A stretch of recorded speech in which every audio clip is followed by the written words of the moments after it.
Budi adalah direktur sebuah perusahaan yang telah bekerja selama 12 tahun. Gajinya besar, di atas 100 juta per bulan.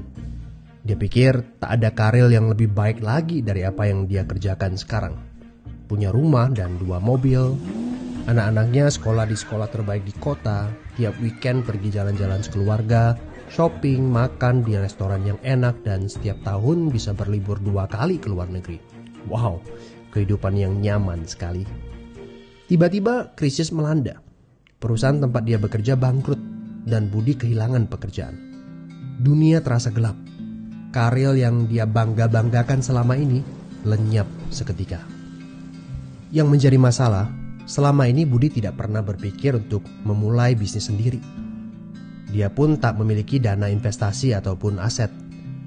Budi berpikir, tenanglah, bulan depan bakal terima 100-an juta lagi kok. Gak semua orang harus jadi pengusaha. Jadi karyawan seperti saya juga bisa kaya dan hidup enak. Benar kata pepatah ini. The enemy of great life is a good life. Dia tak menyangka bakal terjadi krisis seperti ini. Padahal tabungan yang dia miliki hanya bisa bertahan 3 bulan saja dan dia tidak punya penghasilan lain sama sekali. Apakah kamu punya teman yang mengalami hal yang sama seperti Budi? Kita harus sadari satu hal.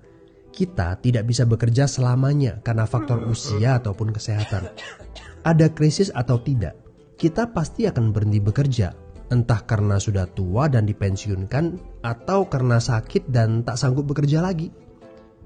Jika tidak mempersiapkan backup income sejak dini, tamatlah riwayat kita.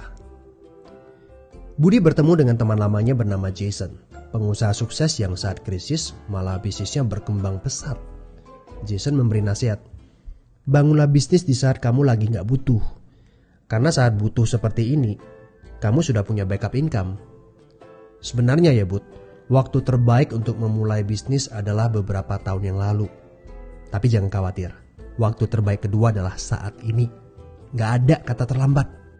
Dari pengalaman Budi, kita belajar bahwa penghasilan yang besar saja tidak cukup jika itu sangat bergantung kepada pekerjaan kita. Sekali kita berhenti bekerja, penghasilan pun ikut berhenti.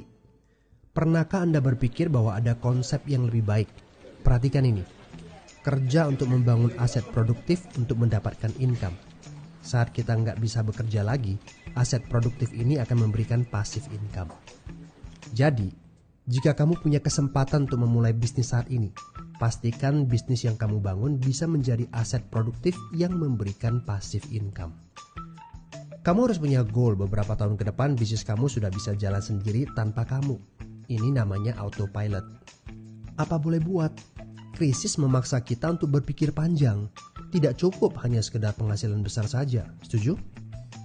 Tapi bagaimana caranya? Apakah ada bisnis yang autopilot? Jika kamu jeli, ada bisnis yang memiliki sistem yang dirancang untuk berkembang sendiri. Misalnya bisnis waralaba seperti Indomaret, Starbucks, McDonald, dan lain-lain. Tapi tenang, yang saya maksudkan bukan bisnis yang membutuhkan modal sebesar membuka kedai kopi Starbucks atau Indomaret. Ini berita gembiranya. Ada bisnis bersistem dengan modal terjangkau. Tapi saya nggak punya pengalaman bisnis sama sekali. Saya seorang pegawai, saya ibu rumah tangga, saya mahasiswa. Apakah punya kesempatan untuk sukses berbisnis? Oh tentu. Video ini memberitahu Anda bahwa semua orang punya kesempatan untuk sukses berbisnis asalkan mereka diperkenalkan bisnis yang tepat dan berkolaborasi dengan tim yang memiliki sistem yang telah terbukti. Informasi yang akurat, ini yang Anda butuhkan. Hubungi teman yang mengirimkan video ini kepada Anda. Dia sedang mencari orang yang tepat untuk diajak berkolaborasi di sebuah proyek. Mari kita cari tahu, apakah kalian bisa cocok untuk kerjakan proyek ini bersama. Ajak bertemu secara online ataupun offline dan berdiskusilah. Siapa tahu pertemuan kecil ini adalah awal yang bagus untuk karir bisnis Anda. So, good luck ya guys.